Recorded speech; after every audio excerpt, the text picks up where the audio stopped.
आली बाबा. निखिलनं आज व्हिडिओ केला आपला. आज काहीतरी फायदा आहे. रील आलं पाहिजे. रील हे रस्त्यात सरक रे.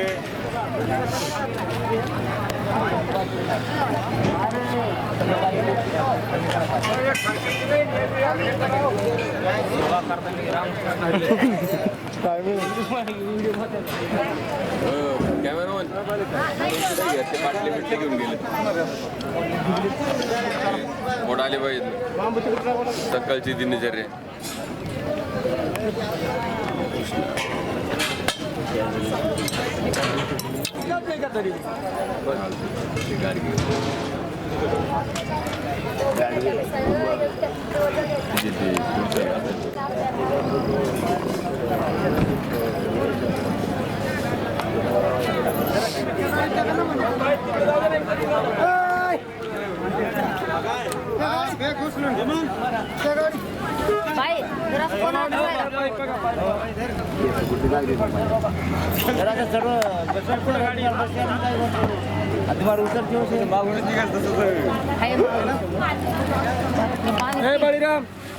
काय राहिले का पोरांना सांग. पोरं गेली का पक्वत राहिला इथं.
कोण बाबा सांगतो चाललो नाही ते गावात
पाणी नाही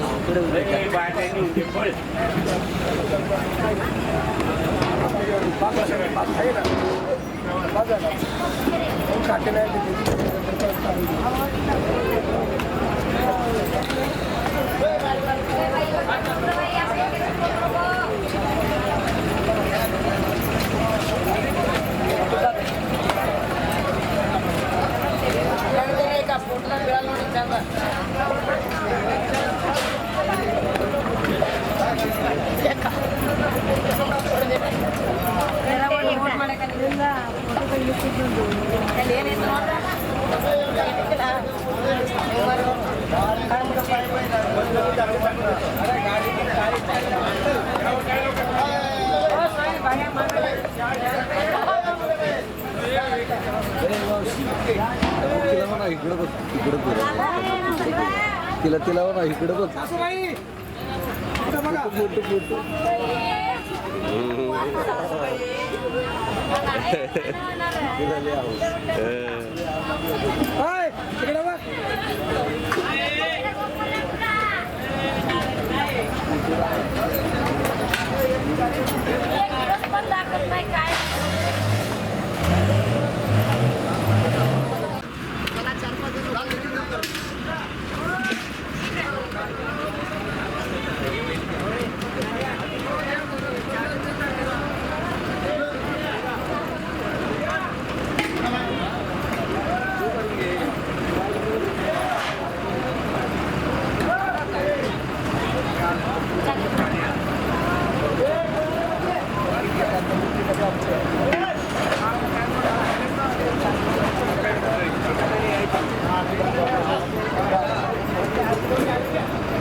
आंघोळ करून घ्या आंघोळ आज बघून लागा लागते लागते की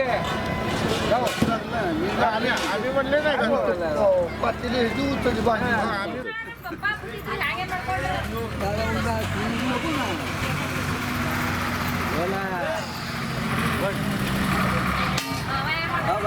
प्रशस्त एक ड्रायव्हर काळजीपूर्वक काळजी करणारा ड्रायव्हर पाण्यासाठी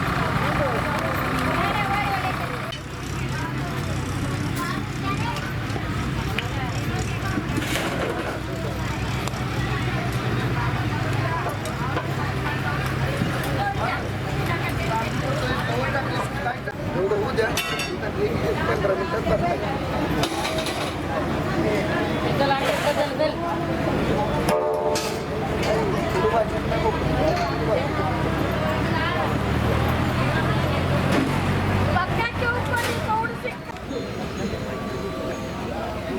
नमस्कार सर वेळ मिळाला तर माळशिरस आहे की एक ताई गेली असताना रामकृष्ण हरी.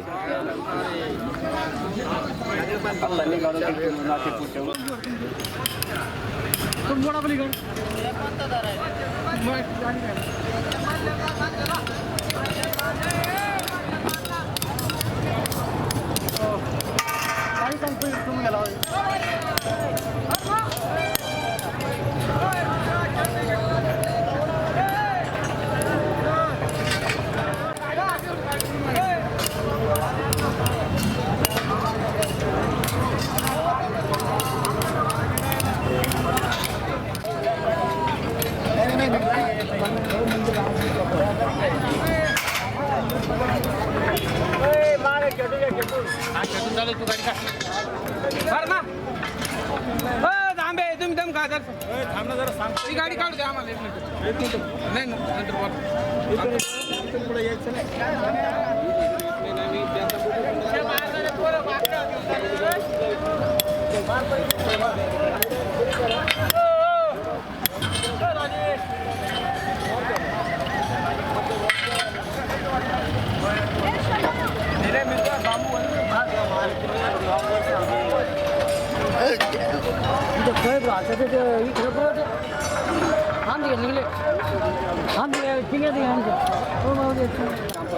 हो त्याला सांगा बरं सांगा जावा पटकन त्याला सांगायला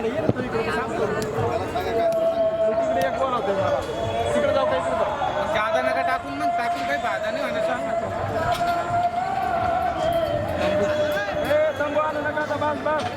काम करू लागा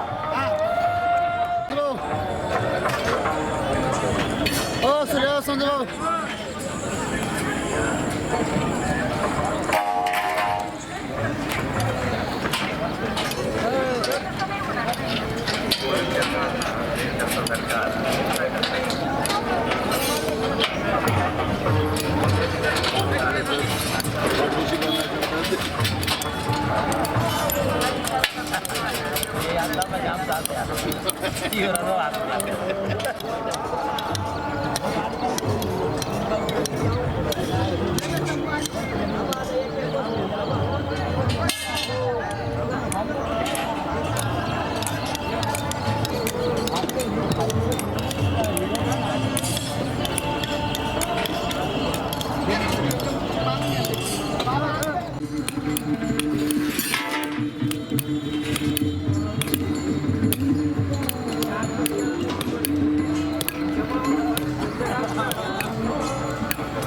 किरणे भारी किरण आज आहे ना. किरणे आहे किरणे घ्या किरणे दादाची एंट्री लय भारी पण दादाची वरली एंट्री एक नंबर आहे वर चढताना ती वारी अशी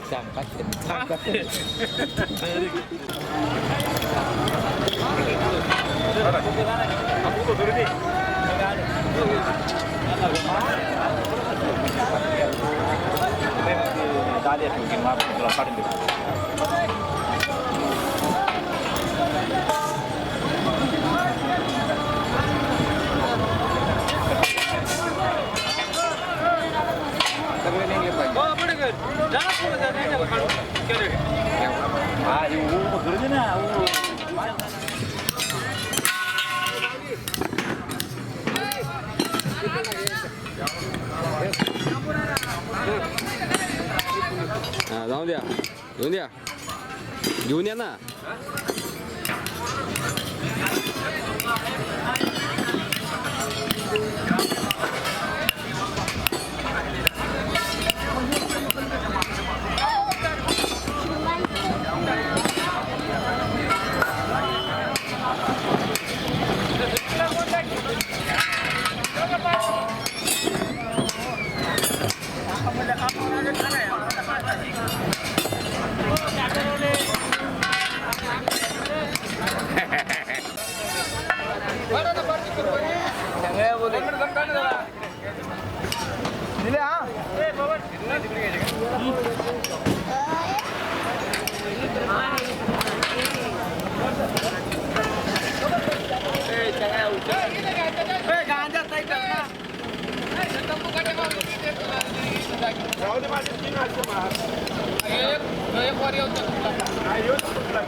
विष्णु गुरुदेवेश्वर गुरु साक्षात परब्रह्म तस्मै श्री गुरवे नमः.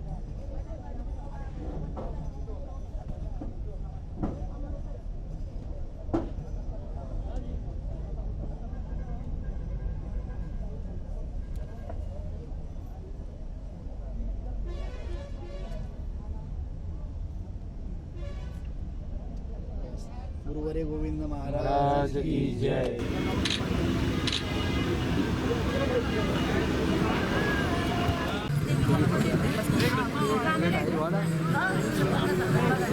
इकडे द्या नाही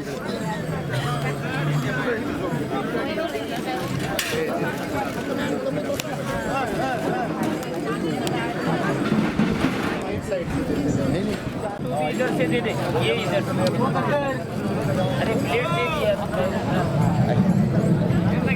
करायला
अवकाल बाबा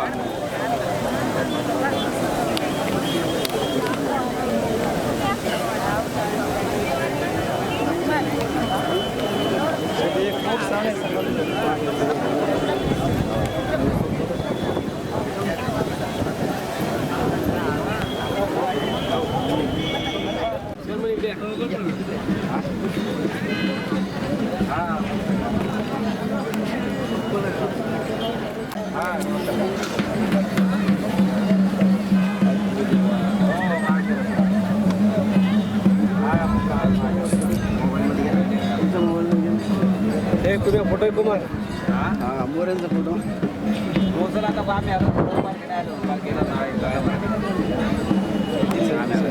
पाऊस नाही पाऊस नाही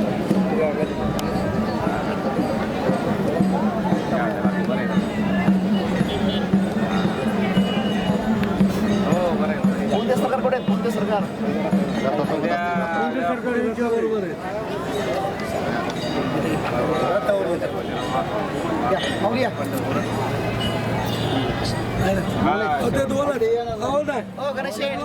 महाराज अहो आपण कशी माणसं अख्खी अंडी फोटोग्राफी अंड्याचे फोटोग्राफर तुम्ही आमच्या सर्वांचे गावकरी तुम्ही आमच्या करता म्हणजे 5 तारखेला वाकरी संस्थेची फोटोग्राफी 4 तारखेला वाकरी आनंदी ट्रस्टीचे बाबांचे फोटो काढले पासपोर्ट काढायचे त्यांच्याकडे बाबा पण यायचे आमच्या दुकानात पाय लागले बाबांचे भाग्यवान माणसं संस्थान सेवा आहे या मौर्य राजेंचा फोन होता अच्छा अच्छा काय सर्व घरचे आहो काय सन्मान तुमच्या मनात सन्मान येण्याचा काय करायचं संस्था म्हणून पाहतो भाऊ तुम्ही भाग्यवान माणसं तुम्ही आम्हाला दर्शन करा वेळ मिळाला तुम्ही 24 तास आखण पाहतो पैसे ना सरकार बरोबर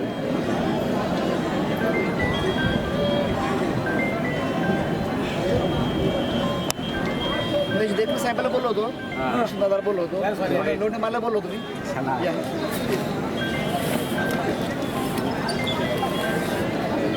साहेब आहेत का तळावर आहे सोबत आहेत ना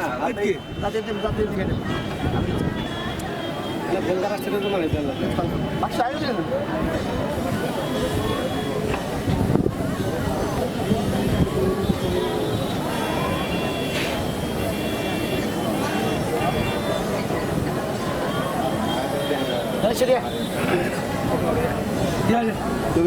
अरे चला चला ये चल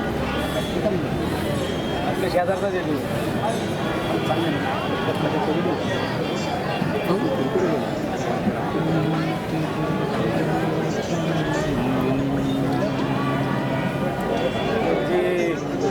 शूटिंग बिटिंग करताय तुम्ही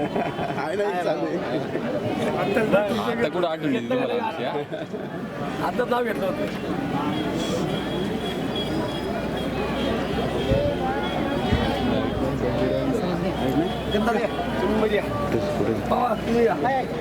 तुम्हाला थोडासा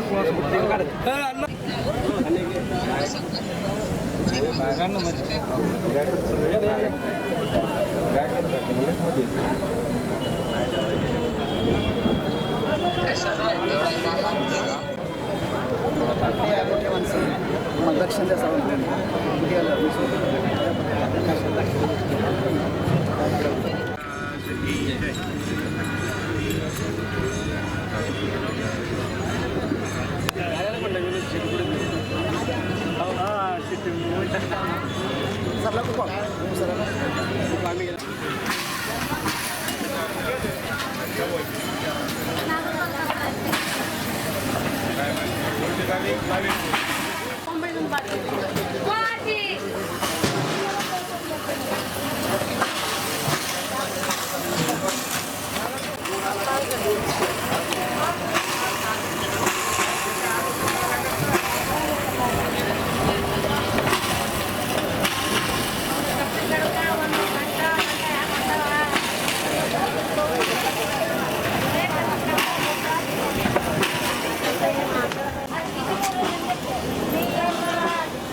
मालिक चलेगा चलेगा बहुत अच्छा बात आ रहा है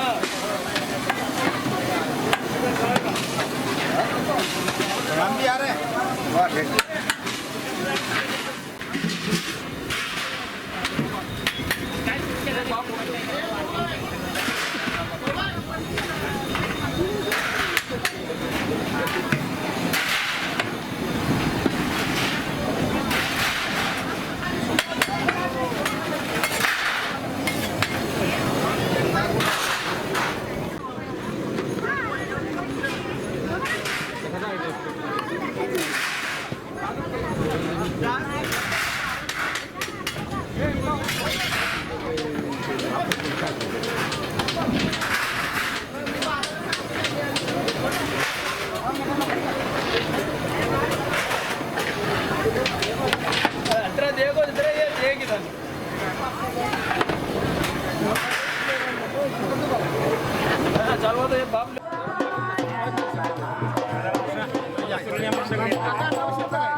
चलेगा चलेगा बहुत अच्छा बात आ रहा है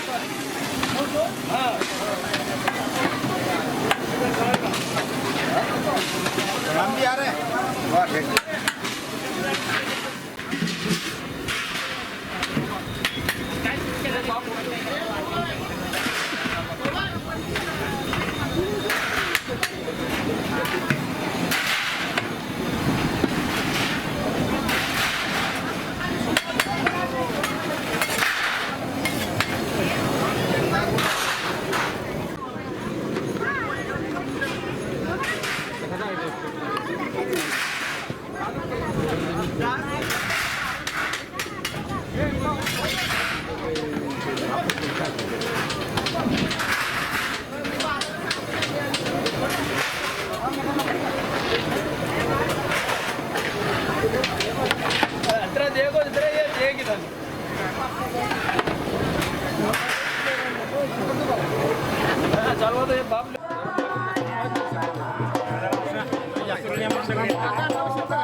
पालखी सजवा ग सासवडचे सोपान काका बोलवा ग माऊलीची पालखी सजवा ग सासवडचे सोपान काका बोलवा ग माऊलीची पालखी सजवा ग सासवडचे सोपान काका बोलवा ग माऊलीची पालखी सजवा ग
पंढरीला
असेदारी बाई कंबरले बसून उडी घाली जर काही करते बसून दर्शन घेऊया पंढरपुरा माहेरी जाऊया देवाचं दर्शन घेऊया चंद्रभागेत जाऊया चंद्रभागेत जाऊया कुंडलिकाचा दर्शन घेऊया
करिता कष्ट राया सतन करिता कष्ट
पाडू स्वामी एक पतित ऐसा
अक्का या ठिकाणी अक्कांची फुगडी होणार आहे.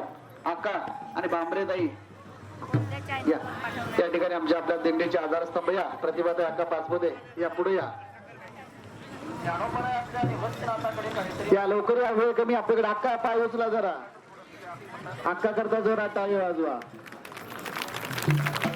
कामा वाजू नका माऊली. या पुढे या पुढे एवढी करायची आता. बांबरेताई पुढे या.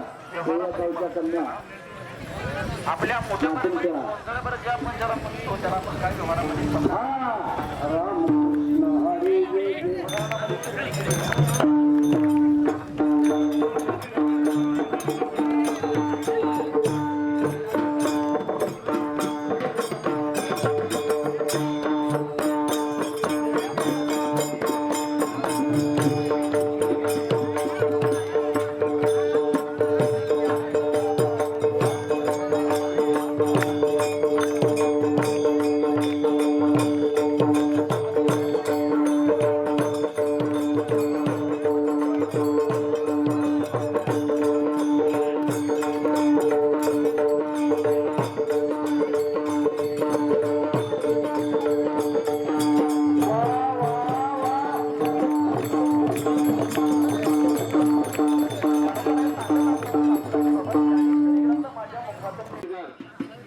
वजनदार दिंडी वजनदार गाडी भरणारे वजनदार नाचून झालं पाहिजे अनुभव बरं का माऊली.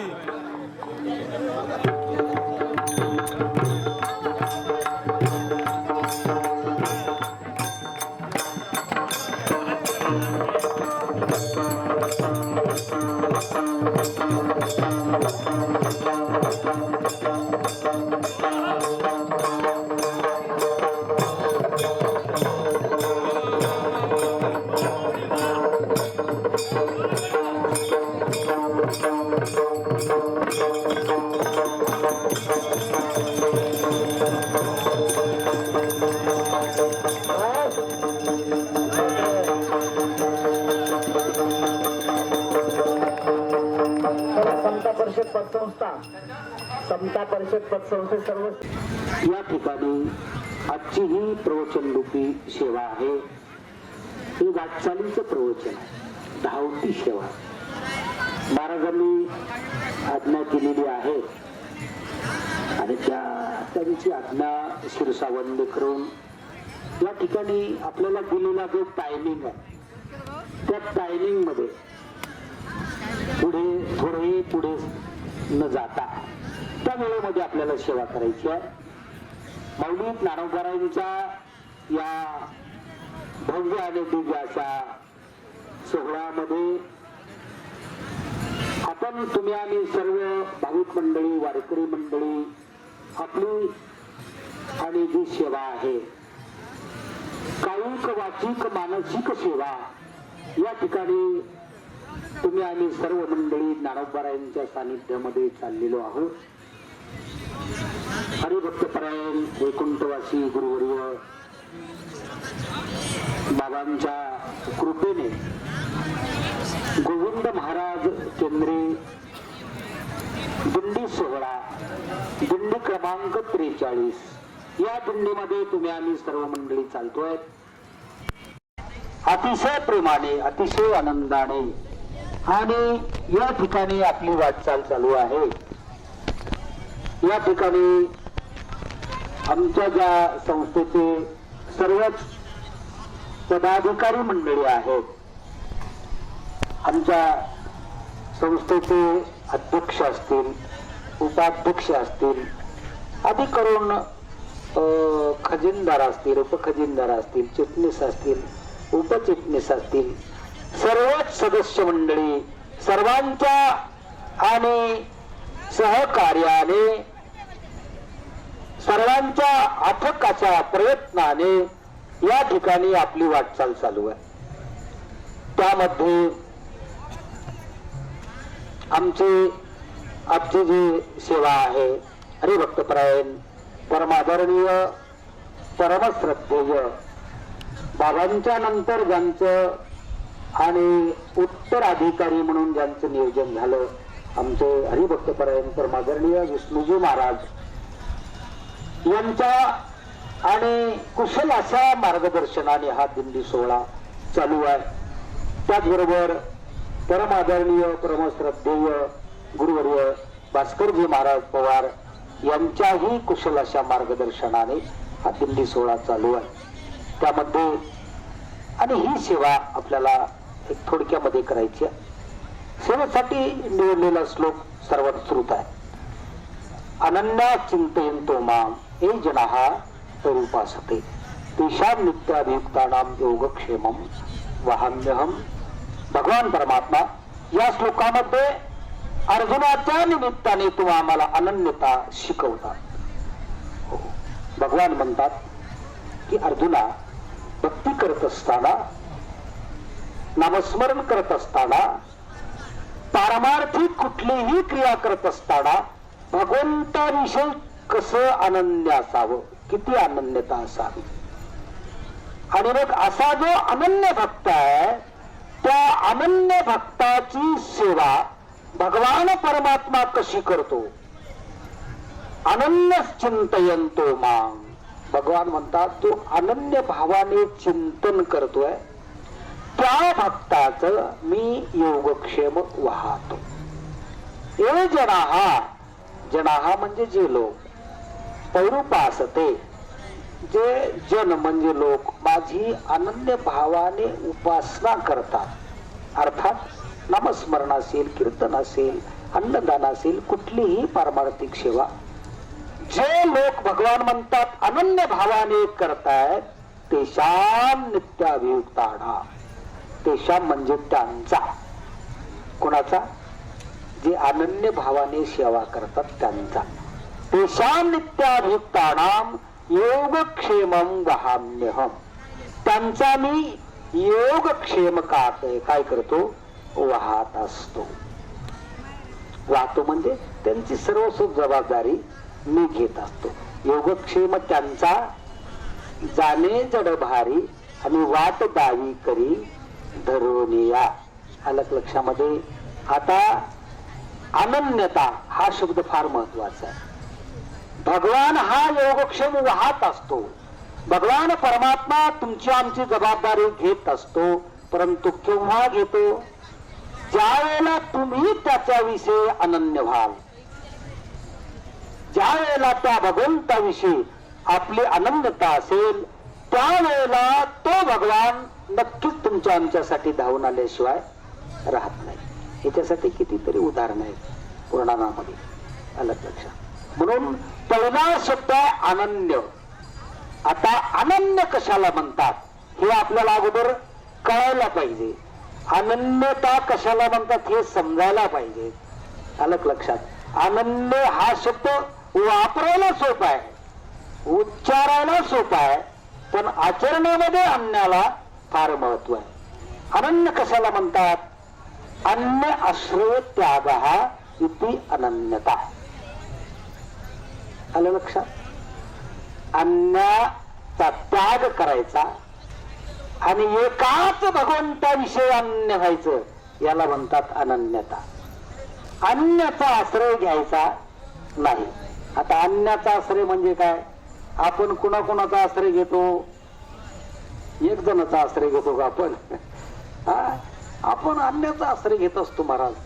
ज्या ज्या वेळेला आपल्यावर संकट येईल, ज्या ज्या वेळेला आपण संकटामध्ये असतो, त्या वेळेला आपण एकाचा अन्य आश्रय घेतो का?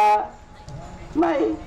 अन्याचा आश्रय अगोदर आपण घेऊन पाहतो आणि अन्याच्या आश्रयामध्ये जर आपलं संकट दूर झालं नाही, आता असं वाटतंय की आता या बाकीच्यांचा काही आपल्याला उपयोग होत नाही, मग त्यावेळेला कुठेतरी आपण भगवंताकडे जात असतो. त्यावेळेला आपण कुठेतरी भगवंताचा धावा करत असतो. म्हणून शास्त्र काय सांगताय? अनन्यता त्याला म्हणतात की अन्य आश्रय त्याग इति अनन्यता. अन्याचा त्याग करायचा, मग ते अन्यामध्ये सगळे झाले. भगवंताला सोडून, संतांना सोडून सगळे पदार्थ आले या जगातले अन्यामध्ये. मग त्याच्यामध्ये घर आलं, त्याच्यामध्ये तुमची शेतीबाडी आली, त्याच्यामध्ये संपत्ती आली, त्याच्यामध्ये पत्नी आली, त्याच्यामध्ये मुलगा आला, त्याच्यामध्ये तुमचे मोठे उद्योगपती काही नातलग असतील ते आले, एखाद्या राजकीय क्षेत्रामध्ये असतील ते आले, सगळेच आले. देवाला आणि संताला सोडून अन्यामध्ये सगळ्यांचा अंतर्भाव होतो, सगळ्यांचा अंतर्भाव होतो. म्हणून ह्यांचा ज्या वेळेला त्याग होईल त्यावेळेला असं समजावं की आपण त्या भगवंताविषयी अनन्य आहोत. आता चला पुढे एक सरळ सरळ तुम्हाला उदाहरण सांगतो. अनन्यता कशाला म्हणतात आणि अनन्यता कुणासारखी असावी?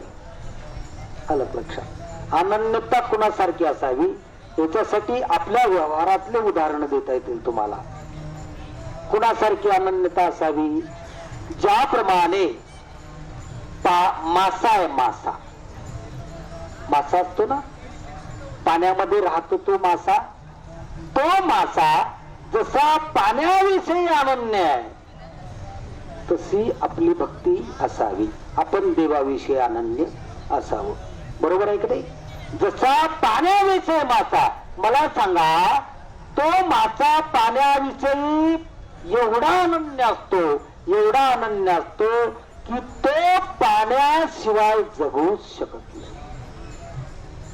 बरोबर आहे? जीवना वेगळी मासोळी आणि तैसा तुका तळमळी. तुकोबरायांची अवस्था सांगितलेली आहे माशाप्रमाणे. तुकोबरायांची अवस्था कशी, किती अनन्य झाले होते? जसं मासा पाण्याविषयी अनन्य आहे.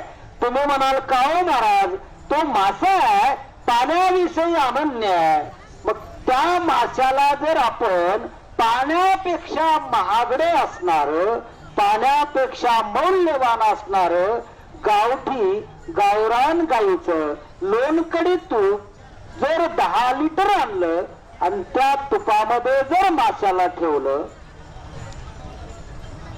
काय हरकत आहे जगायला? महाग आहे ना पाणी. पाणी तर 10 रुपये लिटर आहे, तूप 1000 रुपये लिटर आहे. मग एवढ्या महागड्या तुपामध्ये माशाला राहायला काय अडचण आहे? तर नाही चालणार. का बरं? त्या तुपाविषयी मासा अनन्य नाही, मग तो मासा पाण्याविषयी अनन्य आहे. पाण्याशिवाय एक क्षण सुद्धा तो जगू शकत नाही. दुसरं प्रमाण आहे तुकोबरायांचं, जीव जिती जीवना संगे. तो मासा जीवनाच्या बरोबर जगतो. जीवन म्हणजे पाणी. मासा जीवनाच्या बरोबर जगतो. त्या जीवनापासून वेगळा केला की मत्स्या मरण त्या वियोगे. याला म्हणतात अनन्यता. तशी आपली भगवंताविषयी अनन्यता असावी. भगवंत हेच आपलं जीवन ज्या वेळेला होईल ना त्यावेळेला समजावं आपण अनन्य आहोत. आलं लक्षामध्ये. चला पुढे दुसरं उदाहरण आणि जगद्गुरु तुकोबार यांनी दिलेलं आहे. दुसरं उदाहरण लहान बालकाचं दिलेलं आहे. लहान बाळ आहे ना, अगदी 6 महिन्याचं असेल, 5 महिन्याचं बाळ आहे. लहान बालक आपल्या आईविषयी जेवढं अनन्य असतं तेवढं आपण देवाविषयी अनन्य असावं. बालक, लहान बालक. आता मला सांगा, त्या लहान बालकाची आई आणि त्या लहान बालकाची पिताश्री, अलीकडच्या भाषेमध्ये त्या लहान बालकाची मम्मी, त्या लहान बालकाचे पप्पा, 2. बरोबर आहे ना? त्या दोघांचं ते बाळ असतं. मला सांगा, ते बाळ आई जवळ जास्त राहतं का पप्पा जवळ जास्त राहत? आई संध्याकाळच्या वेळेला 5, 5:30, 6च्या वेळेला आई किचन रूम मध्ये जाते, स्वयंपाकाला सुरुवात करते, कणिक घेते, काय असेल ते साहित्य घेते, पीठ मळायला सुरुवात करते आणि चपाती करायला बसते.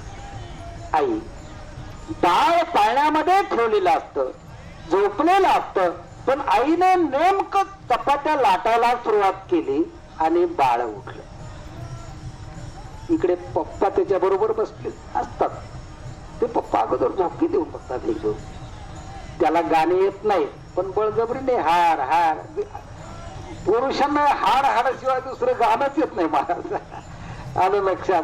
महिला तरी दुसरं काही एखादं गाणं म्हणतील, हाड पुरुषांना हाड शिवाय गाणंच येत नाही. हाड हाड त्यानं करून बघितलं, पण ते काही गप्प राहिलं नाही. त्याने उलट याचा आवाज ऐकला की मोठ्यानं रडायला सुरुवात केली. त्याने उचलून घेतलं आणि उचलून घेतल्यानंतर त्याने परत असं थोडस हातावरती असे त्याला हलवून बघितलं, म्हणजे असं अन्य प्रकारे असं त्याला समजावण्याचा प्रयत्न केला पप्पाने. पण तरी सुद्धा ते बालक थांबलं नाही. मग त्याचा नाविलाज झाला. त्याने सांगितलं, काय नाव असेल तिचं नाव घेतलं आणि त्याने सांगितलं, हे बघ, हे माझ्याच्याने उभं राहत नाही, माझ्याच्याने गप्प बस नाही, याला अगोदर घे. त्याला तिने सांगितलं, अहो थोडस समजा, थोडस घ्या, चपाती लागते, चपाती तव्यावर टाकलेली आहे, आता लगेच जर आले तर करपून जाईल, थोडं थांबा. त्याने सांगितलं, थोडं नाही, 1 मिनिट सुद्धा जमत नाही, चपाती जाग्यावर राहू दे. आणि अगोदर याला ती महाराज चपाती तशी जाग्यावर ठेवली, धावत धावत आली. याच्या हातावरच त्या माऊलीने त्या बाळाला तिच्या हातावर घेतलं, त्याच्या हातावरच तिच्या हातावर घेतलं.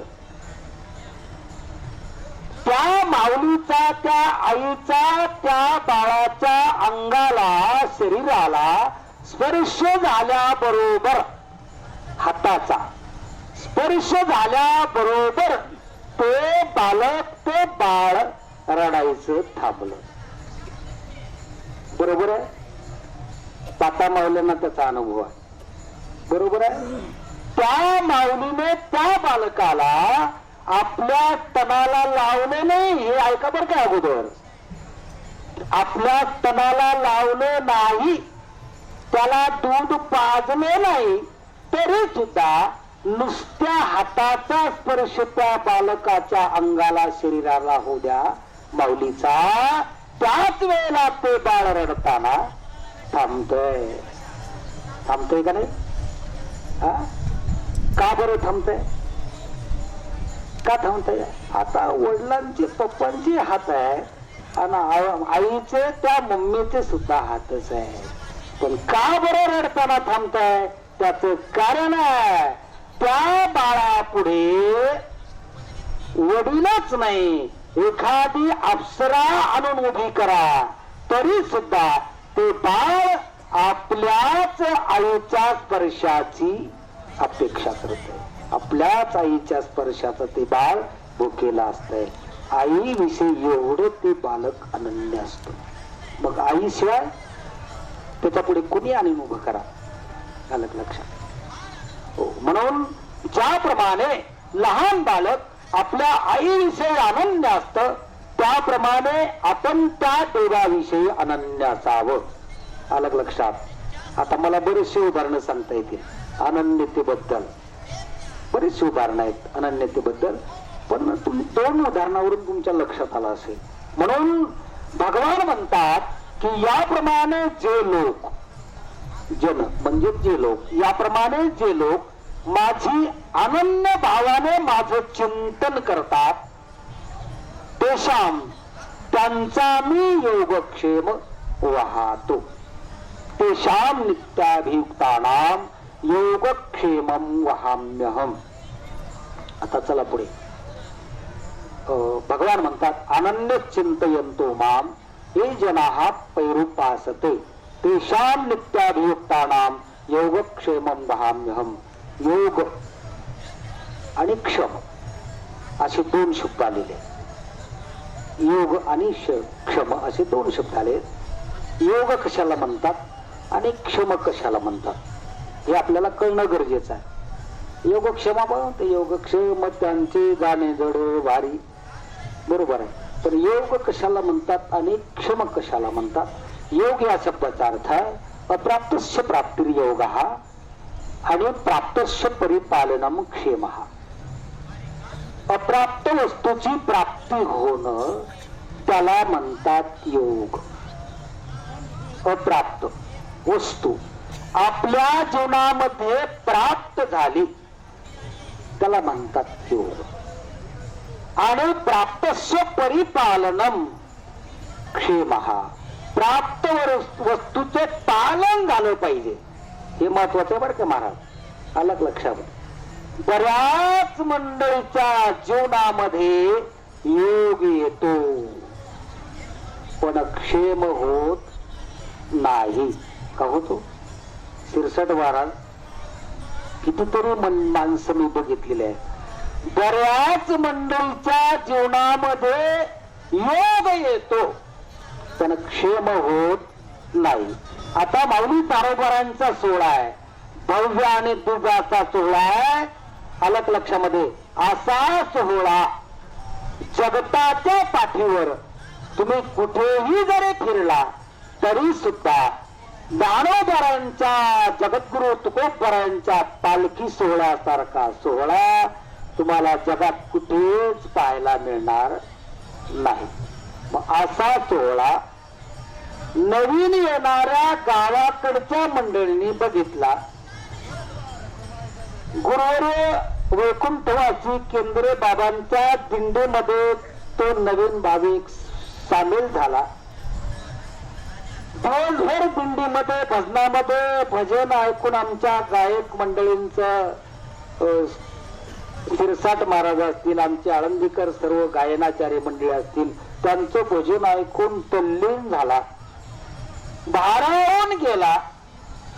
आळंदी पासून पंढरपूर पर्यंत दिंडीमध्ये एवढा रंगून गेला, एवढा रंगून गेला, एवढा रंगून गेला.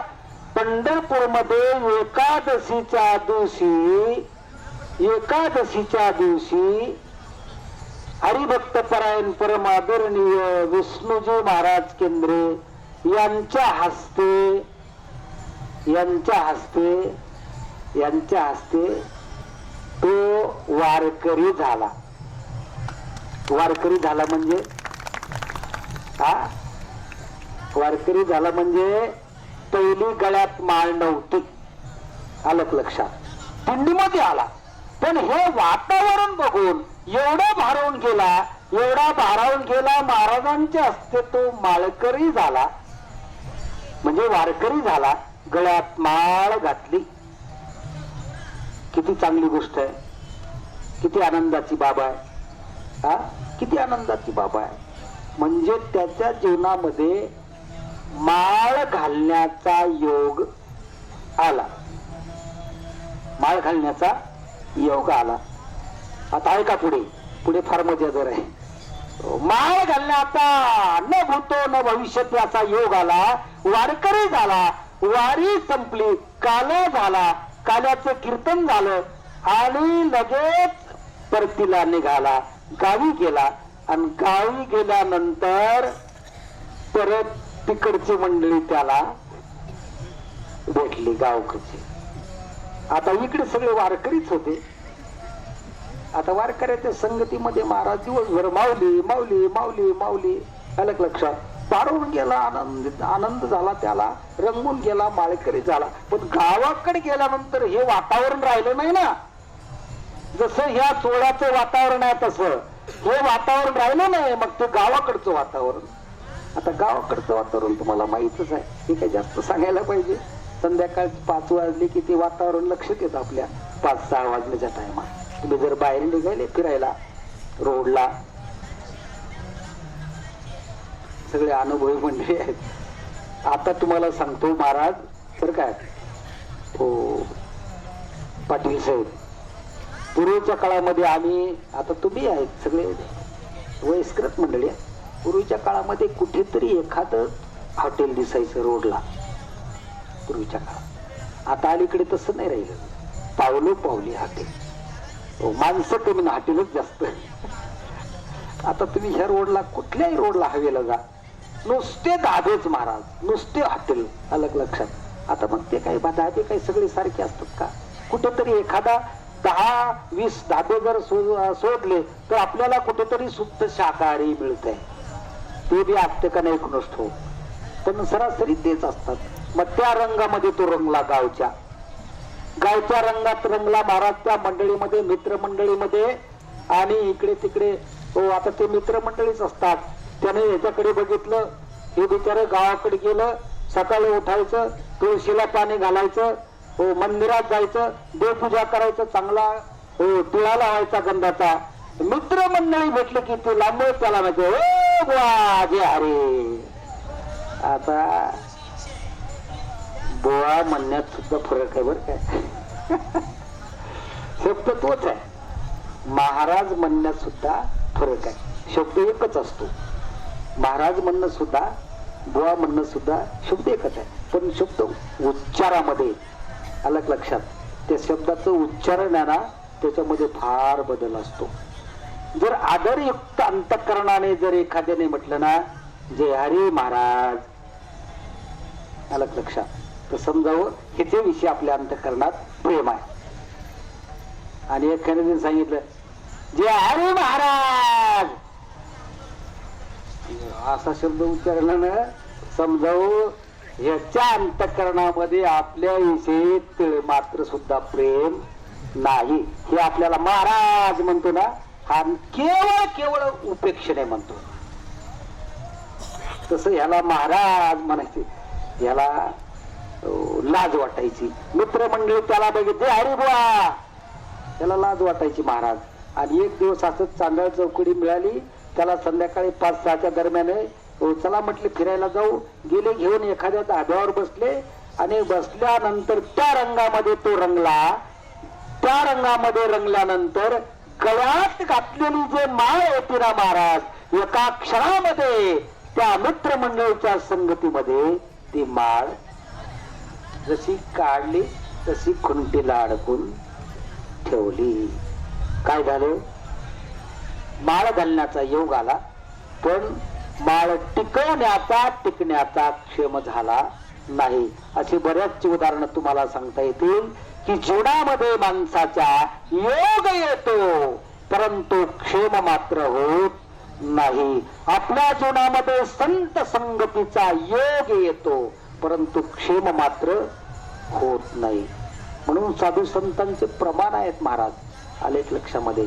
साधू संतांचे प्रमाण आहेत की जगद्गुरु तुकोबाराय अधिकरून ज्ञानोबाराय म्हणतात की हे परमात्मा, हे पांडुरंगा, आमच्या जीवनामध्ये संताची घडावी.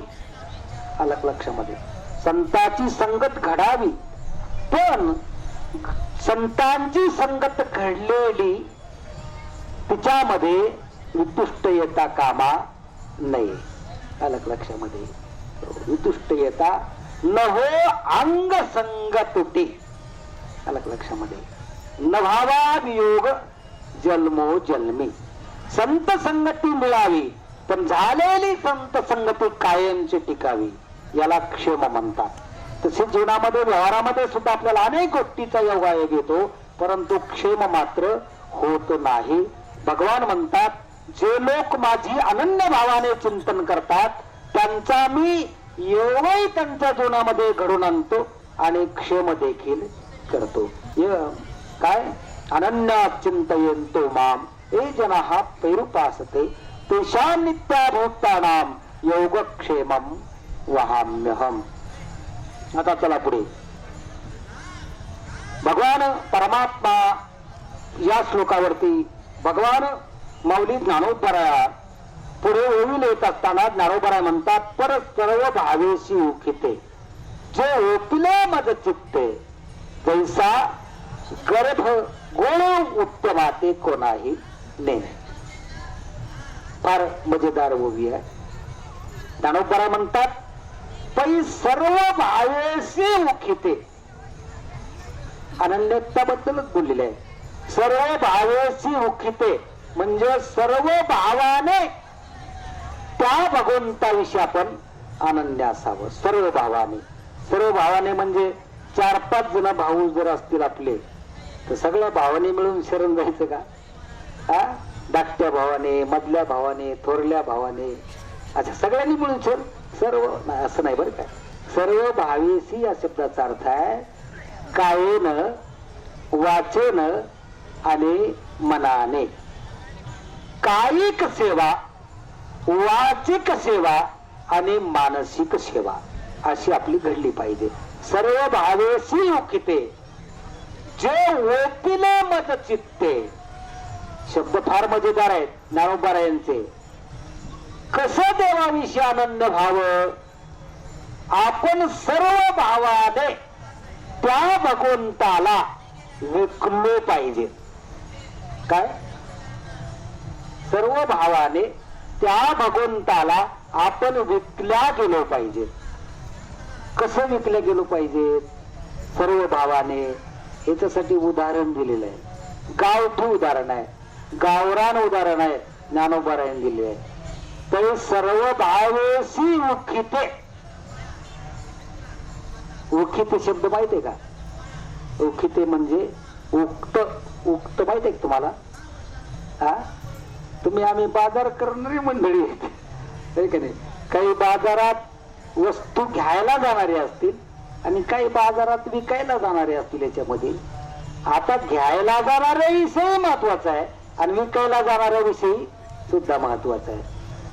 जे विकणारे असतात ना सकाळी सकाळी 10 ते 2 वाजेपर्यंत जी भाजी असते ना, भाजी वांगी असतील, बटाटे असतील, चवळी असेल, गवार असेल, काय जे असेल ना अशा चढत्या भावाने विकतात 12-2 वाजेपर्यंत, 3 वाजेपर्यंत. बरोबर आहे का नाही? हो. 60 रुपये कमी कांदे देतच नाही. 1 रुपया नाही हो, 59 जमतच नाही. 60 म्हणजे 6. 3 वाजले ते 60 वरले 50 वर येतात. जे आठवडी बाजार करतात ते बर काय हिवरकर माऊली. जे मार्केट मध्ये बसून राहतात त्यांच्याबद्दल नाही बोलत मी. आठवडी बाजार करणारे बिचारे घेऊन बाजारामध्ये गेलेले असतात. हो. 2 वाजता 50 वर येतात, 3 वाजता 40 वर येतात. बरोबर आहे का नाही? आणि 4 वाजता 30 वर येतात. आता जे वांगे विकणारे आहेत, फुलावर विकणारे आहेत, अलग लक्षात. ज्या भाज्या असतात ना, भाज्या तुमची मेथी असेल, शेपू असेल, हे ज्या भाज्या असतात ना हे 1 दिवसात विकलं तर बरं आहे, दुसऱ्या दिवशी त्या उपयोगी येत नाही. वांगे असतील काही, तर ज्या वेळेला संध्याकाळच्या वेळेला 4-5च्या वेळेला जो विकणार आहे ना त्याचा विकून सगळा माल संपलेला असतो आणि थोडेसे वांगे, अर्धा किलो, एखादी अर्धी जोडी मेथीची शिल्लक असते, 2 जोड्या शेपूच्या असतात, थोडीशी गवार उरलेली असते. मग अशा वेळेला त्याच्याकडे किलोचा भाव नसतो. अशा वेळेला त्याच्याकडे अर्ध्या किलोचा सुद्धा भाव नसतो. अशा वेळेला त्याच्याकडे पाव किलोचा सुद्धा भाव नसतो. मग अशा वेळेला वाटा असतो, वाटा. बरोबर आहे, संध्याकाळच्या वाटा. हे वांग आहे ना, काय अर्धा किलो असतील, पाव किलो, 1.5 किलो, हा हे वागत. जे वांगे 60 रुपये किलो विकत होता ते किलोभर, अर्धा किलो, 1.5 किलो जरी असले ना उगते. चला 10 रुपये, 10 रुपये वाटा, 10 रुपये वाटा, 10 रुपये वाटा.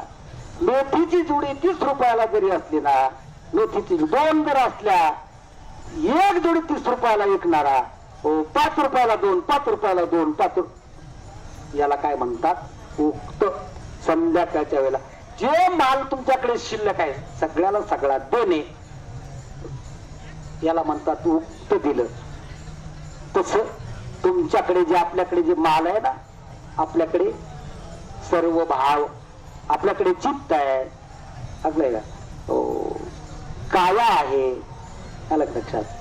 कायेनं वाचा आहे, कायेनं वाचेनं मनाने, हे सगळ्या अंगाने त्याची शरणांगती करणं, याचा अर्थ आहे आपण त्या भगवंताला आपलं सर्वस्व काही उक्त दिलेलं आहे आणि असं द्यावं लागतं.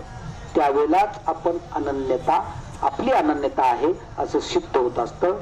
म्हणून या ठिकाणी ज्ञानोबराय म्हणतात, पै सर्व भाविसी उखिते, जे ओपिले मग चित्ते, जैसा गर्भ गोळो, उद्यमाते कोणाही नेणे. आता इथे फार गोड दृष्टांत दिलेला आहे. गर्भ गोळू फार मजेदार दृष्टांत आहे, अतिशय महत्वाचा आहे. आता मला सांगा, तुम्ही आम्ही सगळी मंडळी, आता इथे काय एकाच वर्गातली मंडळी नाही, सगळ्या क्षेत्रातले आहेत. काही शेतकरी मंडळी आहेत, काही व्यापारी मंडळी आहेत, काही राजकीय क्षेत्रातली मंडळी आहेत. सर्व क्षेत्रातले मंडळी या ठिकाणी आलेले आहेत. गेली जवळजवळ मला वाटतं आजचा 9वा मुक्काम आहे, अलग लक्षात. जवळजवळ 10-12 दिवस झाले आपण मंडळी, सगळ्या क्षेत्रातली मंडळी आलो ज्ञानोबरायांच्या बरोबर. बरोबर आहे, पण सगळे मंडळी जे आलेले आहेत ना, याच्यातले 70% मंडळी, 80% मंडळी, 90% मंडळीचा दररोज घरी फोन आहे का नाही? आता मी माझं सांगतो बरं काय. आता मी उशिरा झालो त्याबद्दल सर्वांची माफी मागतो, कारण शेतकरी मंडळी आहेत आम्ही सुद्धा, सगळे उरकल्याशिवाय येता येत नाही बरं का शिरसाट महाराज. तेव्हा सगळे उद्योगातली मंडळी आहेत, पण जवळजवळ 80-90% मंडळीचा दररोज घरी फोन असतो. काय तात्या असतो का नाही? मला माहित आहे, असतो. ते सोडून 10% करीत नसतील फोन. पण आपण सर्व मंडळी आहेत, प्रापंचिक मंडळी आहोत.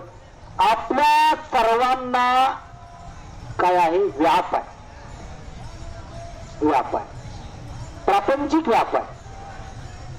आपण उद्योगशील मंडळी आहे, म्हणजे उद्योग आहे, प्रत्येकाला उद्योग आहे आणि उद्योग करावाच लागतो. कशासाठी करावाच लागतो? केल्याशिवाय भागत कसं भागलो प्रपंच? नाही भागत, मार करावंच लागतो. पण आपण व्याप काय आहे? उद्योगी मंडळी आहेत. आपल्याला चिंता आहे, उद्योग या शब्दाचा अर्थ आपल्याला चिंता आहे. पाऊस पडला का नाही? शेतकरी मंडळींना पेरून आलो पण पाऊस पडला का नाही घरी फोन लावून विचारायचा, पडला का पाऊस? तू म्हणतो नाही बाबा नुसतं आभाळ आहे, पाऊस काय. दुसऱ्या दिवशी लगेच आज पडला का नाही, तरी सुद्धा ते घरून येतात नाही. म्हणजे आपल्याला चिंता आहे. कसे आपण वारीत आहोत पण चिंता काय मंडळी? बरोबर आहे का नाही? माझं चुकत असलं तर माझा शब्द माघारी घेतो. आपल्याला वारीत जरी आपण आलेलो असाल पण आपल्याला आपल्या प्रपंचाची, आपल्याला आपल्या कुटुंबाची, आपल्याला आपल्या सगळ्या व्यवहाराची चिंता आहे. बरोबर आहे? आपल्याला आपल्या प्रपंचाची चिंता. आता शेवटचा टप्पा सांगतो तुम्हाला. आपल्या सर्व मंडळींना आपल्या प्रपंचाची, व्यवहाराची, आपल्या संसाराची चिंता आहे, तस तुमच्याच उदरी जन्माला येणारा, तुमच्याच एखाद्या माऊलीच्या उदरामध्ये असणारा किंवा नुकताच जन्मलेलं जे बाळ असत, ऐका महत्वाचं आहे. जशी तुम्हाला आम्हाला चिंता आहे, पाऊस पडला का नाही, एखादा व्यापारी असेल, आपलं जो काही असेल धंदा तो व्यवस्थित चाललाय का नाही, ही आपल्याला जशी चिंता आहे, तसं तुमच्याच पोटी जन्माला येणारं बाळ आहे किंवा आईच्या उदरामध्ये असणारा जो गर्भाचा गोळा असतो किंवा नुकतंच जन्माला आलेलं बाळ असतं, त्या बाळाला चिंता आहे का? तिचं बाळ असतं ना, आईच्या किंवा वडिलाच्या मांडीवर असतं, त्याचा वडील चिंताग्रस्त असतो, त्याचा वडील चिंताग्रस्त असतो. आपल्याकडे अमक्याचे 50,000 रुपये आहेत, तमक्याचे 10,000 रुपये आहेत, तमक्याचे 5,000 रुपये आहेत. ते वडिलाच्या ज्या वडिलाला या कर्जाची चिंता आहे, ज्या वडिलाला पाऊस पडतो का नाही याची चिंता आहे, ज्या वडिला आपला व्यापार चालतो का नाही याची चिंता आहे, त्याच वडिलाच्या मांडीवर ते लहान 2 महिन्याचं किंवा 10 दिवसाचं, 15 दिवसाचं, महिन्याचं बाळ असतं, त्या बाळाला त्या कर्जाची चिंता आहे का? ज्या वडिलाच्या डोक्यावर कर्जाचा बोजा आहे, त्या वडिलाच्या मांडीवर ते बाळ असतं, मग त्या बाळाला त्या वडिलाच्या कर्जाची चिंता आहे. पाऊस पडला का नाही त्याची चिंता आहे, दुकान व्यवस्थित चालते का नाही त्याची चिंता आहे त्या बाळाला नाही. हो, एकदम निशुक बाळ आहे, अलग लक्षात, कसली चिंता त्या बाळाला नसते. मग तिकडे पाऊस पडो, दुकान चालू, व्यवसाय चालू, नाही तर न चालू, भूक लागली की रडणे, बस एवढंच त्याला माहित आहे. तसं महाराज ते बाळाला जशी चिंता नाही ना उद्योगाची, जैसा उदाहरण आहे, जैसा गर्भगोळू उद्यमाते कोणाही नेणे, जैसा गर्भाचा गोळा कुठल्याही प्रकारचा उद्योग नेणत नाही किंवा जाणत नाही, त्याप्रमाणे आपली अवस्था व्हायला पाहिजे. त्याप्रमाणे आपण त्या भगवंताविषयी असायला पाहिजे. कुठल्याच प्रकारची चिंता आपण करायला न पाहिजे. त्यावेळेला समजावं आपण त्या भगवंताविषयी अनन्य आहोत, अलग लक्षात. म्हणून या ठिकाणी महाराजांनी मला फक्त 20 मिनिट दिले होते. किती महाराजांनी आज्ञा केली होती, बाबा सानप महाराज 20 मिनिट बोला, कारण आज भरपूर समाज असतो. आमची आज विशेष म्हणजे आजची जी पंगत आहे ना, समस्त सांगोलेकर मंडळीची पंगत आहे, अगदी व्यवस्थित पंगत असते. समाज पाहुणे मंडळी भरपूर आलेली असतात आणि सगळ्यांच्या मुखामध्ये प्रसाद गेला पाहिजे, जागा पुरी असते. जेवण द्यायला वेळ लागतो म्हणून महाराजांनी 20 मिनिटं दिले होते. मी मला वाटते 30 मिनिटाच्या पुढे गेले असेल. बोलत बोलत ढसाळ गेलो, अलग लक्षामध्ये. तेव्हा अतिशय आनंदामध्ये गुरुवर्य हरिभक्त परायण वैकुंठवासी गोविंद बाबा केंद्रीयांच्या अनेक कृपा आशीर्वादाने खर तर महाराजांनी हा जो दिंडी सोहळा चालू केला ना महाराज, तर खरोखर महाराजांचे आपल्या तुमच्या आमच्यावर एवढे उपकार आहेत, एवढे उपकार आहेत, एवढे उपकार आहेत महाराज, की त्या उपकारातून आपण उत्तीर्ण होऊ शकत नाही, होऊ शकत नाही महाराज. का बरं तुम्ही म्हणाल का होऊ शकत नाही? त्याच कारण आहे अलग लक्षामध्ये. तुम्ही मंडळी किंवा वारकरी कोणी असू द्या, तुम्ही 2,000 रुपयाच्या जाग्यावर तुम्ही 5,000 रुपये देसाल, अलग लक्षात. पण तुम्हाला अशी व्यवस्था तुम्हाला मिळू शकणार नाही. त्याच कारण आहे. आता आम्ही फिरतोय, बऱ्याच दिंड्या बघतोय, बऱ्याच दिंडीमध्ये आम्ही जाऊन येतोय, पण या आपल्या दिंडी सोहळ्यासारखी दिंडी किंवा व्यवस्था असणं फार गरजेचं आहे बरं काय. फार गरजेचं आहे. व्यवस्था असल्याशिवाय तुम्ही भजनच करू शकत नाही ना महाराज. कसं काय करणार? पोटामध्ये तुमच्या अन्नाचा कण नाही, कसं तुम्ही माऊली माऊली म्हणणार? पोटामध्ये अन्नाचा कण नाही, तुमचं जेवणच जर व्यवस्थित झालं नसेल तर तुम्ही कसं रामकृष्ण हरी म्हणणार? आलं का लक्षामध्ये? मग या रामकृष्णारी माऊलीचा उच्चार करण्यासाठी हे अगोदर तृप्त होणं फार गरजेचं आहे. आणि ते तुम्ही अन्य ठिकाणी जाल तर व्यवस्थित मला वाटतंय मिळणार नाही. आपल्या या दिंडी सोहळ्यासारखा सगळ्याच बाबतीने संपन्न, अलग लक्षामध्ये राहण्याच्या दृष्टीने संपन्न आहे. तुम्हाला व्यवस्थित तंबू असतात, अलग लक्षामध्ये. हो, भजनाच्या दृष्टीने जर तुम्ही भजनामध्ये चालताना जे पुढे चालणारे मंडळी आहेत, भजनाच्या दृष्टीने संपन्न आहे. त्याचप्रमाणे भोजनाचा जर विचार केला तर भोजनाच्या दृष्टीने सुद्धा संपन्न असता दिंडी सोहळा आपला गुरुवर्य महाराजांचा आहे. बाबा गेले, जवळजवळ बाबा जाऊन 12 वर्ष आणि पूर्ण झालेले आहेत. तरी सुद्धा बाबांच्याच कृपा आशीर्वादाने, बाबांच्याच छत्रछायेखाली आणि आमचे हरिभक्तपरायण परम आदरणीय विष्णूजी महाराज, हरिभक्तपरायण भास्करजी महाराज हा सोहळा चालवत आहेत. आणि त्यांना साथ आमचे सगळेच आणि जे आपल्या सदस्य मंडळी आहेत, जे आमचे ट्रस्टी मंडळी आहेत, हे सगळे प्रेमाने सगळी त्या दोघांना साथ करतात, साथ देतात. म्हणून हा सोहळा व्यवस्थित चालू आहे. अलग लक्षामध्ये भगवान करो माऊली ज्ञानोबरायांकडे आपल्याला दुसरं काही मागायचं नाही.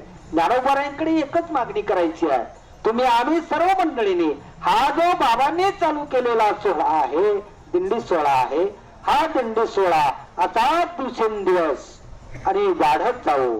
यावर्षी 4 हात हा कळस ज्ञानोबरायांचा आलं लक्षामध्ये.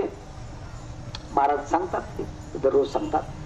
बाबांनी आता बाबांचं एक कार्य नाही महाराज, दिंडी सोहळाचं आहे असं नाही. पंढरपूरची धर्मशाळा असेल, न भूतो न भविष्यती, आलं कसं तेवढी धर्मशाळा एकाच जागी एकाच ठिकाणी तुम्हाला पंढरपूरमध्ये एकाच ठिकाणी एकाच धर्मशाळेमध्ये आणि एकाच इमारतीमध्ये 10,000 लोक बसतील एवढी धर्मशाळा तुम्हाला पंढरपूरमध्ये कुठेच मिळणार नाही. काय आहे? फार मोठं कार्य आहे महाराज. महाराजांच्या कार्याचं वर्णन करायचं म्हटल्यानंतर ते आपल्याला एक प्रवचन त्याच्यावरतीच करावं लागेल. एवढं फार मोठं कार्य बाबांचं आहे. पंढरपूरची धर्मशाळा असेल, आळंदीची धर्मशाळा असेल, आणि माऊली ज्ञानोबरायांच्या ज्ञानेश्वरीचं ग्रंथराज ज्ञानेश्वरीचं मंदिर असेल. आता सांगा, मला सांगा, ज्ञानेश्वरीचं मंदिर, आता तुम्ही फिरणारे मंडळी आहे, भारतभर फिरणारे मंडळी आहेत, तीर्थयात्रा करणारे मंडळी आहेत. मला सांगा, आपल्या ज्ञानेश्वरी मंदिरा एवढं मंदिर उंची कुठे आहे का पाटील? तुम्ही फिरून आलात महाराजांच्या बरोबर, सगळं भारत दर्शन झालं तुमचं. बघितलं का तुम्ही एवढं मंदिर उंची? कुठेच नाही. तुम्ही मंदिराचा जो खांब आहे ना, आम्ही एक दिवस मोजला बर काय, शिरसट महाराज आळंदीला असताना, ती खांब आहेत ना मध्ये षटकोनी मंदिर आहे आपलं ज्ञानेश्वरी मंदिर. तो खांब जो आहे ना, म्हटलं आपण काय करू, मोजूच बघूया किती त्याचा व्यास आहे. त्याला शिरसट महाराज, आम्ही तो खांब मोजला, त्याला 2 कासरे लागले, 2 कासरे. आता शेतकरी मंडळी आहेत, बैलाचा जो कासरा असतो ना, त्या मंदिराला त्या खांबाला मोजल्यानंतर 2 कासरे एकाला एक जोडा लागले. तेवढा एका खांबाचा व्यास आहे. त्याला किती सिमेंट लागली असेल, किती वाळू लागली असेल, किती त्याला मटेरियल लागलं असेल. याप्रमाणे आपल्या मंदिराचं भव्य आणि दिव्य स्वरूपामध्ये बाबांच्या कृपेने, आणि महाराज गेल्यानंतर महाराजांनी खरंच जीव ओतला बरं काय. तुम्ही काय म्हणा, बाबा गेल्यानंतर काही काही मंडळी असं म्हणत होते की बाबा गेल्यानंतर काय आता पुढे कसं काय होईल, चिंताग्रस्त होते भक्त मंडळी, चिंताग्रस्त होते कसं होईल. पण माऊली ज्ञानोबरायांना चिंता आला कशा. ज्ञानोबराय कार्य कुणाचं आहे सांगा मला, कार्य कुणाचं आहे? ज्ञानोबरायांचं आहे. मग ज्ञानोबरायांच्या कार्याची चिंता कुणाला असणार? ज्ञानोबरायांना असणार हो. तुम्ही आम्ही चिंता करून काय होणार आहे? ज्ञानोबरायांनाच कार्याची चिंता. ज्ञानोबरायांनी बरोबर नियोजन केलं आणि विष्णूजी महाराजांचं त्या ठिकाणी नियोजन झालं. आणि खरं तुम्हाला सांगतो, विष्णू महाराज आता बाबा पुढे आहेत, त्यांचा मोठेपणा म्हणून नाही वर्णन करत, ही पुढे आहेत मला माहित आहे, आम्ही फिरणारे आहोत. पण त्यांचं वय किती आहे आता सध्या? शिरसट महाराज तुम्ही सांगा. 35 नाही, कमी आहे. 32, 30च्या आसपास 31-32 असेल. तर या वया मला सांगा, 32 वर्षाचे मुलं आपले घरी आहेत, प्रत्येकाचे आहे.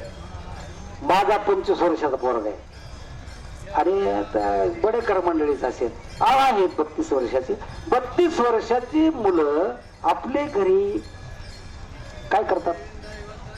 असतील काहींचे चांगले असतील, सज्जन असतील, सुसंस्कारी असतील, पण बहुतेक 32 वर्षाचे मार्गावर नसतात. आलं लक्षात? मग महाराजांच्याकडून आपण अपेक्षा काय करायला पाहिजे? आलं लक्षात? पण त्यांच्या वयाच्या मानाने, त्यांच्या अनुभवाच्या मानाने खरोखर मी तर सांगतो, बाबांची त्यांच्यावर खरोखर कृपा झालेली आहे. का बरं कृपा झालेली आहे? ह्याच गोष्टी सगळ्यांना जमत नाहीत महाराज.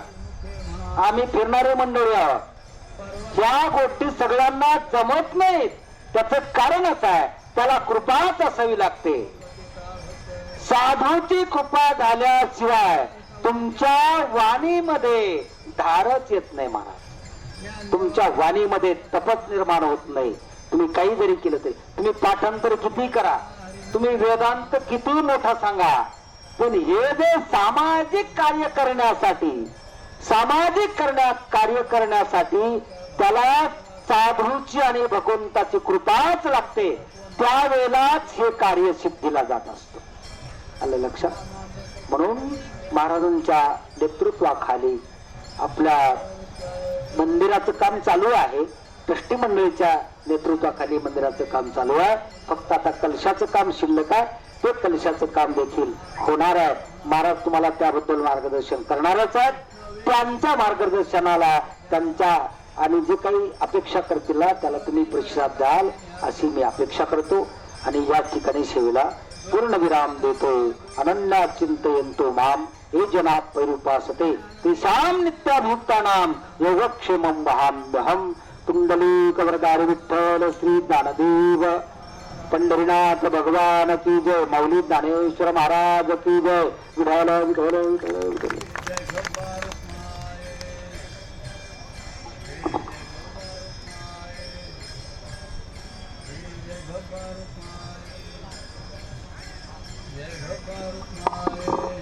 नियोजित बहुजलोपी सेवा संस्थांचे माजी विद्यार्थी गायनाचार्य कीर्तन केसरी हरिभक्तपरायण मधुकर महाराज सानप महाराजांनी इकडे सेवा दिली. त्यांचं जोरात एकदा टाळ्याच्या गजरात स्वागत करायचं आहे. चला वाडेकरी मंडळी, चला Vasai group, Dandegaon group, कोल्लोड group या ठिकाणी महाराजांचं स्वागत. आजचे पाहुणे मंडळी असतील त्यांनी आपण या ठिकाणी महाराजांना शाल देऊन सहकार्य करायचं आहे. वाडेकरी ग्रुप ऐका, सर्वाला सूचना शांततेत आपलं जेवण करायचं आहे. वाडेकरी ग्रुप आपण सर्वांनी स्वयंपाकाला करायचे. पाहुणी मंडळी संस्थांच्या वतीने आपल्या आग्रहाचं निमंत्रण असेल, विनंती असेल, भोजन केल्याशिवाय कोणीही जायचं नाही.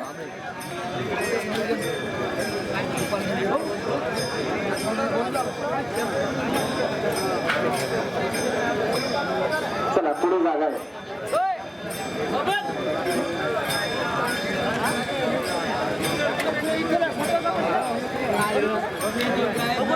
हे पा पाण्याचा टँकर आणि बुशलेरी बॉटलची गाडी या ठिकाणी आहे. पुढे पाण्याचा टँकर आहे. सर्वांना सूचना आहे, ज्यांना बॉटल हवी ते पाण्याची गाडी शेजारी आहे. चला जेवण जाग्याभावी सर्वांना बसता येईल. आपल्या समोर डाव्या बाजूला टँकर उभा आहे, त्या ठिकाणी आपलं ताट स्वच्छ करायचे. कागद हातरायचा सेवेकऱ्यांनी, त्या ठिकाणी कागद टाका म्हणजे चिखलात ताट पडणार नाही. ताट मात्र अगदी स्वच्छ धुवून काढा, आपल्याला त्या ठिकाणी परत जेवण करायला चान्स मिळेल. बघा सोबत जायचं तिथे आपल्या जातीचा धर्माचा विचार नाही, ते सुद्धा काय म्हणतात आहे का आता माझ्याकडे पुढच्या वर्षी सर्व मला करावं एवढंच मी ते सगळ्यांना विनंती करतो. अशोकभाई धन्यवाद. आम्हाला काही लागत नाही, पण तुम्ही या, खूप आम्हाला लागणं अपेक्षित आहे. लागलं तर मी तुम्हाला सांगू. धन्यवाद. त्याचप्रमाणे जया दयानंद तरे या माऊलीने मंदिराच्या ज्ञानेश्वरी मंदिराच्या काळजासाठी 501 रुपयाची देणगी दिली, त्यांचा हार्दिक अभिनंदन. पार्क जेवण विंजोरी निमगाव फाटा आपल्या जाताना उजव्या हाताला आणि माऊलीच्या विसाव्यापासूनच निमगाव फाटा जातो. आपण पूर्वी गेलेलो आहोत त्या ठिकाणी आपलं उद्या दुपारचं भोजन आहे. त्यांनी आणि ते निमगावकरांच्या वतीने आपल्याला भोजन असतं. अनेक प्रकारच्या भाज्या, अनेक प्रकारच्या भाकरी, ज्वारीची भाकर, गव्हाची भाकर, गव्हाची चपाती, तांदळाची भाकर, बाजरीची, अशा अनेक प्रकारच्या भाकरी, अनेक प्रकारच्या भाज्या. आणि आपल्याला फक्त जेवण ते माऊलीला नैवेद्य दाखवल्याशिवाय आपली प्रथा आहे, आले का बसले का लगेच जेवण. पण उद्याला त्यांची प्रथा अशी आहे का त्यांची माऊलीला नैवेद्य दाखव